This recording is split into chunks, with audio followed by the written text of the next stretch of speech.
Během naší činnosti se můžeme setkat se dvěmi druhy volání zdravotníka, respektive medika.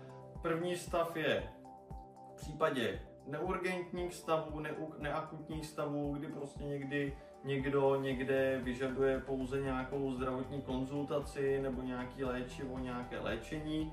A nejsou to tedy stavy, které vyžadují urgentní zásah toho konkrétního člověka. Medik na volný kanál číslo 2, prosím. Tímhletím způsobem by mělo fungovat komunikace, aby nebyl zatěžovaný ten primární kanál. V případě těch urgentních, opravdu závažných stavů, kdy je potřeba neodkladného zásahu, je potřeba na vysílačce zavolat 3krát medic.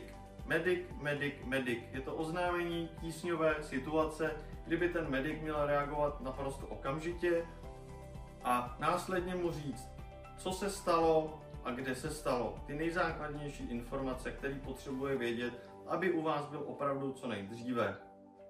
Medic, medic, medic. Medic, příjem.